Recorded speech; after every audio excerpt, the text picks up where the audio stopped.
quando se fala de um mercado como o interior de São Paulo, o interior de São Paulo tem por natureza, na essência, em que o vendedor e o comprador quase sempre devam estar mais próximos possíveis. O marketing de relacionamento em mercados menores, e quando a gente fala de interior de São Paulo, nós temos vários mercados que compõem esse grande mercado, estar próximo e ações de relacionamento são fundamentais. As pessoas se conhecem no interior de São Paulo. Se conhecem por nome, por sobrenome. As famílias são constituídas a partir de laços que começam muitas vezes 30, 40, 50 anos com antecedência. Então isso reflete no consumo diretamente. O que você está falando é que assim, quando a gente fala essa coisa de todo mundo se conhece na cidade interior, a gente pensa numa pequena cidadezinha do interior, onde o sobrenome X, o sobrenome Y. Mas a gente está falando de cidades assim como Campinas, São José do Rio Preto, Ribeirão Preto, que são cidades que, por exemplo, São José do Rio Preto está mais ou menos, você sabe, 450 mil habitantes. 450 mil habitantes. E gravita na região ali em torno de 2 milhões. 2 milhões. Micro-região. É bastante gente, mas mesmo assim é importante essa coisa de saber quem é que está empreendendo, quem é que está vendendo. É muito importante. Na verdade, é difícil, quando a gente fala de empresas de fora que migram para o mercado interior, o primeiro grande desafio é poder explicar essa necessidade de proximidade que o mercado do interior tem de quem produz e de quem vende. Isso passa assim por relacionamento. Independente disso ser um fato social, cultural, ele move sim o mercado. Ou seja, e hoje a gente tem visto dentro do mercado imobiliário a diferença que faz ter sim bom relacionamento. Ou seja, quando eu compro um imóvel, lá na ponta, eu quero falar com quem me vendeu. Eu quero, desde situações simples como ter certeza de que o boleto chegou, apesar de estar dentro de um grande sistema, de um SAP da vida, até coisas mais complexas, por exemplo, como entender o que eu comprei. O interior cobra essa individualidade, esse conhecimento muito, muito, muito específico do mercado. Esse tema marketing imobiliário, eu queria entrar um pouquinho no assunto do CRM no interior. Existe alguma peculiaridade especial para esse setor, para essa região? Então vamos lá. O CRM no interior, ele existe, é intenso, grandes empresas que atuam no mercado, como o mercado interior, já fazem isso, fazem bem. Com tecnologia, se chega muito fácil ao mercado interior. Muito fácil, muito rápido. O desafio para as empresas que chegam, as maiores, como aumentar essa base e criar uma base de relacionamento. E a nossa sugestão é que seja sempre a partir de clientes felizes de qualquer uma outra base. Nunca se apresentar como quem está vindo pela primeira vez. Tá?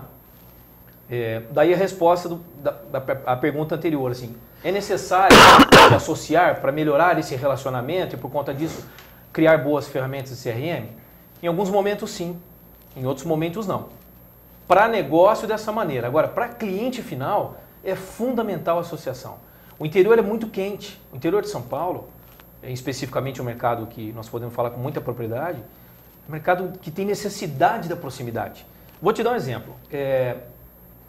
Quando se fala em produtos sustentáveis, produtos verdes, produtos inteligentes, isso já existe no interior de São Paulo há muito tempo. Porque não tem como morar no interior e não falar em ecossistema. As cidades cresceram em cima de ecossistema. Na verdade, o enfoque hoje, mais importante para quem vai para lá, e vou voltar na sua pergunta, é exatamente atender a necessidade da expansão urbana. Né? Existe um pênalti a ser resolvido aí, que é a expansão urbana. Então, só para fechar o assunto CRM, é importante, é fundamental, a tecnologia tem, as empresas usam isso muito bem já, todas muito bem, desde as menores até as maiores, mas volto a dizer, o ponto de partida é uma boa base de clientes. Para quem não tem, partir de alguém que já tenha isso. E nunca chegar sem ter nunca chegar de maneira impessoal, sabe? É um mercado muito quente, não vamos esquecer essa história de ser quente, porque é quente mesmo, né? São José do Rio Preto, 37 graus, normal. Quente, literalmente quente, muito. Né? A demanda é em função dessa inteligência que deve vir antes. Ou seja, o interior está chegando a um ponto, grande cidade do interior, em que a demanda por qual produto já está sendo em função de bairro. A gente não fala mais por um mercado como um todo. Né? Trazendo esse assunto para a urbanização. É muito comum, sim, em mercados como o interior de São Paulo, e mercados como grandes centros do Brasil, em que a terra era bem barata, foi muito comum a expansão de loteamentos. Nós temos lá, por exemplo, em São José do Rio Preto, parênteses, o segundo maior IDH do Brasil hoje, cidade de São José do Rio Preto, nós temos lá uma das grandes produtoras de loteamento do Brasil. Não vou me atentar aqui a nomes, mas esses caras são um case no Brasil, eles sabem que eu estou falando deles. Por quê? Porque eles ficaram tão fortes desenvolvendo um produto, um loteamento de alto padrão, há 20 anos vem sendo feito isso, que vão para a 7ª, 8ª expansão, na região 20 produtos aproximadamente, de alto padrão, em que o bairro é conhecido pelo nome do empreendimento. Ou seja, o conceito ficou mais forte do que o produto e do que a marca. Né? Então, esse fenômeno de urbanização, de horizontalização, ele vem acontecendo há muito tempo nas grandes cidades. O que nós estamos passando agora, novamente, é o aquecimento do fenômeno da incorporação. Por quê? Porque o comércio por si só, e quem é urbanista, arquiteto, enfim, estudioso da área sabe disso, quando você espalha o mercado de habitação, você não consegue ter concentração de compradores suficientes para sustentar, por exemplo, uma área de serviço. Né? Eu estou aqui em São Paulo, na capital, por exemplo, embaixo de um quarteirão tem sempre uma padaria que é sustentável, tem sempre uma floricultura que é sustentável em função da incorporação. Quando eu olho para cima, eu vejo lá 2.000, 3.000 famílias no mesmo raio de ação consumindo. O interior está voltando para isso. Por isso que serviço, e quando a gente fala serviço, são essas salas comerciais, por isso que isso tem ganhado força. Né? Por quê? Eu começo a incorporar, começo a verticalizar mais a cidade, como vem acontecendo, eu começo a dar sustentação para essa área de serviço, de modo geral, compradores de salas e assim por diante. É um fenômeno que vem voltando a ganhar força, volto a dizer, em todos os setores. Eu queria excluir do assunto Minha Casa Minha Vida, porque é um programa habitacional, enfim. Não acho que seja termômetro de mercado, esse programa do governo de habitação. Então, atentando para alto padrão e médio padrão, tanto na verticalização quanto na urbanização, o desenvolvimento está sendo muito rápido. Mas o coração desse comprador, quer dizer, o objeto de desejo do morador do interior hoje é por edifício residencial, quer morar num prédio, ou o sonho dele é morar num condomínio fechado, num bairro urbanizado? Tá. Hoje, você tem compradores para todos os tipos de produto. A verdade é essa. O desafio hoje é acertar qual produto e qual a demanda para aquela micro-região que você vai lançar. Né? Então você tem hoje um fenômeno muito natural na região de famílias de classe A que têm casas grandes, casas de alguns milhões de reais, que moram em condomínios de alto padrão e que os filhos começam a estudar e começam a sair dessas casas. Então, de repente, o casal lá acorda, o marido e a esposa dentro de uma casa de 3, 4 milhões de reais, uma casa bacana, e chega à conclusão que o momento de vida deles agora é apartamento. A gente tem um fenômeno para prestar muita atenção no interior, principalmente em São José do Rio Preto, que é a medicina. A medicina gera uma demanda, e a Urban System fez um estudo fantástico nessa área, naquela região.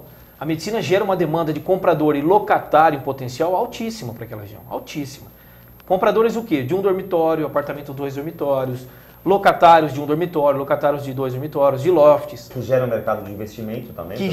Exatamente, que potencializa esse mercado de investimento. E, de novo, eu não estou falando em renda. Você não tem nessas regiões como São José do Rio Preto, na área médica, por exemplo, um médico bem sucedido ele não tem renda menor do que 50, 60 salários mínimos por mês. É muito comum você ter alguns até com acima de 100 salários de renda. E segunda moradia? Segunda moradia de quem já está no interior. Como é que está essa situação? Bom, eu penso que no interior o assunto segunda moradia é diferente de capital, por exemplo. Né? Nós já trabalhamos com produtos de segunda moradia na capital lançados para o interior. Né? Esse conceito de ter a segunda casa para passar final de semana, ou enfim, para realmente usar isso como ferramenta de lazer, no interior é muito fraco. Por quê? Porque meio que a vida já é um lazer. Né? Agora eu vou me gabar um pouco aqui, é muito bom ver no interior de São Paulo, né? Onde as coisas são próximas, são rápidas, você ganha dinheiro, você consegue investir bem o seu dinheiro. Então a segunda moradia não é um mercado que deve ser levado em consideração para altas demandas. Agora, isso não existe mesmo. Bom, nós vivemos um histórico de empresas que se associaram nos últimos 5 anos, volto a dizer, se deram bem, ora sim, ora não, e empresas que tocaram sozinho. Hoje, qual que é a realidade do mercado no interior? Assim como num grande centro, vocês devem estar vivendo isso muito claramente aqui em São Paulo, para vocês é muito claro, assim como num grande centro, o momento é de repensamento estratégico. Eu não levo o assunto para ter demanda ou não ter demanda. Eu acho que quando você dá o start no mercado imobiliário com inteligência pontual, o que vai lançar, quanto vai lançar e como vai lançar, é a consequência do que você mediu. As empresas que expandiram estão tendo que rever essas contas ou rever esses cálculos, muitas delas. Por quê? Adequar uma realidade. Exatamente, porque expandiu no momento em que precisava expandir. Então vamos aumentar o land bank aí, vamos colocar a área para dentro, e aconteceu muito disso. E depois nós vamos ver que nós vamos colocar de produto em cima. Hoje o momento é extremamente inverso a isso. Ou seja, nem importa muito que área que eu tenho, nem importa muito que produto que eu coloco. A necessidade, primeiramente, é de qual é a vontade local. Pesquisa e inteligência é maturidade. Você tem que ter inteligência para entender para onde você vai. Inteligência emocional, inclusive, para colocar um produto no mercado. Muitas vezes não é nem o que eu gosto, o que eu vou desenhar ou o que eu vou lançar, mas efetivamente é o que aquela demanda naquele momento precisa. E tratar esse assunto de frente era sim um tabu no Brasil, de modo geral, porque o brasileiro não gosta muito de saber toda a história. A gente já interessa do filme, né? A gente discute muito o final do filme, né? Como que termina? Mas peraí, como é que você chegou até o final do filme? Vamos falar do filme antes, né? Mas ele adora um trailer, né? Já vai ver o trailer. Você assistiu? Não tem paciência para assistir o filme inteiro, né? E é verdade, isso reflete no nosso comportamento dentro do mercado, principalmente imobiliário, né?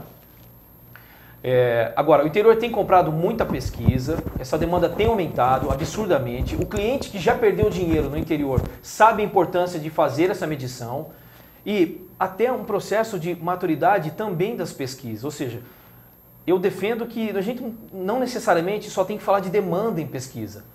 Entender esse comportamento social é fundamental estar imputado dentro de uma pesquisa. Por quê? Porque ele vai dar a cara do produto que eu preciso lançar, dos serviços que eu tenho que agregar. Muitas vezes não é nem o que eu quero. Eu vou dar um exemplo clássico disso. Loteamentos com pet space. Pet space. Então vamos falar de pet space. É óbvio que o número de pets no mundo aumentou. Nós demoramos um tempão para entender que isso era pet space. Por quê? Possivelmente, durante anos, aí, quem desenhou o produto não tinha cachorro.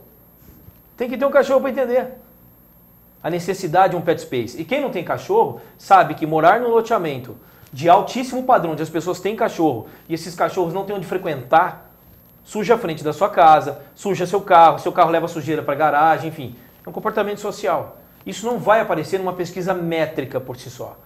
Isso vai aparecer num estudo mais aprofundado de comportamento. Essa proposta que eu defendo não só para o interior, mas enfim, para o mercado como um todo. Essa inteligência mais de ser humano.